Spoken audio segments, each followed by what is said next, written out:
ఈరోజు ప్రపంచ శాంతి దూత అయినటువంటి గౌతమ్ బుద్ధుని యొక్క మార్గంలో నడవడానికి, గౌతమ్ బుద్ధుని యొక్క ప్రవచనాలు వినడానికి కొన్ని వందల వేల మంది విద్యార్థులు, యువకులు ఈరోజు బైన్సాపట్నంలోని బుద్ధ విహార్లో అక్కడ జమ కావడం జరిగింది.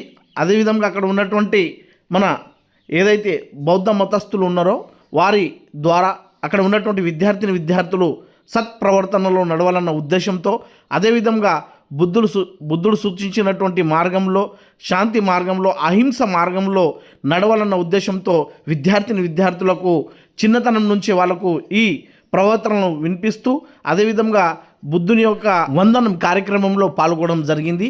ఈరోజు బైన్సాపట్నంలో ఉన్నటువంటి ఏదైతే బైన్సా బుద్ధ విహారం ఉందో అక్కడ ప్రతి ఆదివారము అక్కడ మన బైన్సాపట్నం నుంచి, అదేవిధంగా చుట్టుపక్కల గ్రామాల నుంచి పెద్ద మొత్తంలో యువకులు, అదేవిధంగా పెద్దలు, అదేవిధంగా మహిళలు, ఆడపడుచులు, మన యువకులు, చిన్నారులు ఈ విధంగా వచ్చి అక్కడ బుద్ధునికి వందనం సమర్పిస్తారన్నమాట.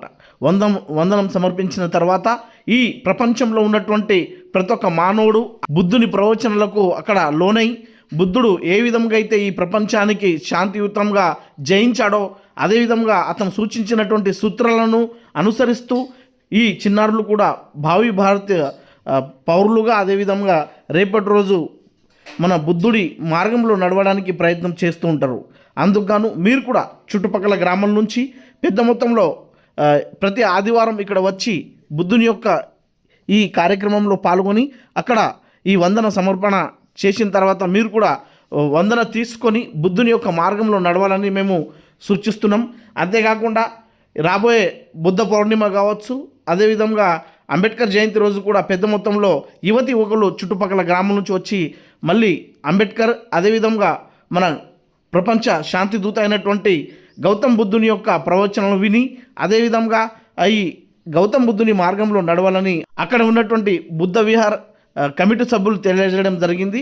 అంతేకాకుండా అక్కడ హాజరైనటువంటి విద్యార్థులకు పండ్లు, అదేవిధంగా ఫలాలు, స్వీట్స్ను కూడా పంచడం జరుగుతుంది.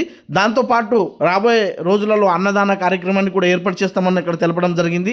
అక్కడ వివిధ గ్రామాల నుంచి వచ్చినటువంటి చిన్నారులకు గేమ్స్ను కూడా ఆడిపించడం జరిగింది. ఎందుకంటే శారీరకంగా, మానసికంగా ఉల్లాసంగా ఉండాలన్న ఉద్దేశంతో అక్కడ వచ్చినటువంటి విద్యార్థులకు, చిన్నారులకు ఈ క్రీడా రంగంతో పాటుగా వాళ్ళకు వ్యాయామము, అదేవిధంగా ధ్యాన కార్యక్రమాన్ని కూడా నిర్వహిస్తున్నారు.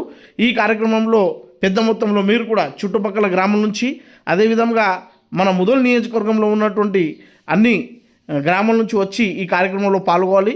ఎందుకంటే ప్రపంచంలో అత్యంత శక్తివంతమైనటువంటి, అదేవిధంగా అత్యంత మనకు శాంతినిచ్చే, అదేవిధంగా అహింసాత్మకంగా ఉండే ఏదన్నా ధర్మం ఉన్నదంటే అది కేవలము గౌతమ్ బుద్ధుడు సూచించినటువంటి బౌద్ధ మతం మాత్రమే. అందుకుగాను ఈ బౌద్ధ మతంలో ఎవరికి కించపరచకుండా, ఎవరికి హేళన చేయకుండా, ఎవరికి హింసించకుండా, ఎవరికి ద్వేషించకుండా ప్రతి ఒక్కరు ఒకరికొకరు అర్థం చేసుకుంటూ ప్రతి ఒక్కరు పరస్పరంగా సేవాభావంతో ముందుకెళ్తారు. కాబట్టి ఇలాంటి ధర్మాన్ని మనము ఈ సమాజంలో ముందుకెళ్తేనే మన భారతదేశం కావచ్చు, ప్రపంచం కావచ్చు శాంతి మార్గంలో నడిచే అవకాశం ఉంటుంది. కాబట్టి బుద్ధ విహార్లో మీరు కూడా ప్రతి ఆదివారం వచ్చి ఈ బుద్ధుని యొక్క ప్రవచనాలు వినాల్సిందిగా కోరుతున్నాం.